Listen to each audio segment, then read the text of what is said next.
দুর্গাপুজো আসতে এখনো কিছুদিন বাকি, তবে কোন পুজো কমিটি রাজ্য সরকারের তরফ থেকে কত টাকা পাবে তা নিয়ে জল্পনা কিন্তু ইতিমধ্যেই শুরু হয়ে গিয়েছে। নমস্কার, কলকাতা টিভির পর্দায় আপনাদের সকলকে স্বাগত। সঙ্গে রয়েছি আমি আয়ুষী। নিয়ে চলে এসেছি আরো একটি গুরুত্বপূর্ণ খবরের আপডেট আপনাদের জন্য। এতদিন তৃণমূল সরকার থাকাকালীন দেখা গিয়েছিল যে পুলিশ অনুমোদিত যে পুজো কমিটিগুলো রয়েছে সেখানে নির্দিষ্ট অঙ্কের সরকারি অনুদান দেওয়া হতো। এবার সেই ব্যবস্থা বা সেই অনুদানের অঙ্ক কিন্তু বদলে যেতে পারে। সব পুজো কমিটিকে একসঙ্গে নয়, বরং যে পুজো কমিটির টাকা প্রয়োজন সে পুজোর কমিটিকে প্রথমে টাকা দেওয়ার প্রস্তাব রাজ্য সরকারের তরফ থেকে দেওয়া হতে পারে বলেই সূত্র মারফত খবর। নবান্ন সূত্রে খবর, প্রাথমিক আলোচনায় 10 লক্ষ টাকার কম বাজেটের পুজো কমিটিকে অনুদান দেওয়ার আওতায় আনা হয়েছে। এই বিষয়ে আলোচনাও চলছে।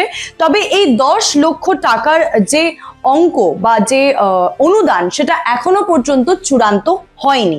অর্থ দফতর সহ সংশ্লিষ্ট যে দফতর রয়েছে তার সঙ্গে আলোচনা চলছে। নবান্ন সূত্রে খবর, গত বছর পর্যন্ত যে পুলিশের যে পুজো কমিটি ছিল বা পুলিশ অনুমোদিত যে পুজো কমিটিগুলো ছিল সেখানে 1,20,000 টাকা করে অনুদান দেওয়া হয়েছিল। এবং 2020 সালে যখন তৃণমূল সরকার শাসনে ছিল রাজ্য সরকারের, তখন আমরা দেখেছিলাম কোভিড পরিস্থিতিতেও কিন্তু 50,000 রুপিস 50,000 টাকা অনুদান কিন্তু পুজো কমিটিদের দেওয়া হয়েছিল। এরপরে ধাপে ধাপে সেই অঙ্কে বেড়ে 2025 সালে এসে দাঁড়ায় 1,10,000 টাকা। এবার প্রশ্ন, এই যে বড় অঙ্কের টাকা বা বড় বাজেটের যে পুজো রয়েছে সেই বড় বাজেটের পুজোগুলোকেও কি একই অঙ্কের টাকা এই বছরও দেওয়া হবে? বিজেপি সরকার যখন সরকার গড়েছে আমাদের রাজ্যে, তারাও কি একই টাকার অনুদান পুজো কমিটিগুলোকে দেবে? আপাতত এমন সম্ভাবনা নিয়ে আলোচনা কিন্তু চলছে। নবান্ন সূত্রে খবর, মুখ্যমন্ত্রীর বক্তব্য অনুযায়ী যেসব পুজো কমিটির সরকারি অর্থের প্রয়োজন নেই তাদের বদলে যেখানে সত্যি আর্থিক সাহায্যের প্রয়োজন রয়েছে সেই পুজোগুলোকে কিন্তু বেশি প্রায়োরিটি দেওয়া হবে। এই নিয়ে বুধবার নবান্নে মুখ্যমন্ত্রীর সঙ্গে বৈঠক করেন ফোরাম ফর দুর্গা উৎসবের প্রতিনিধিরা।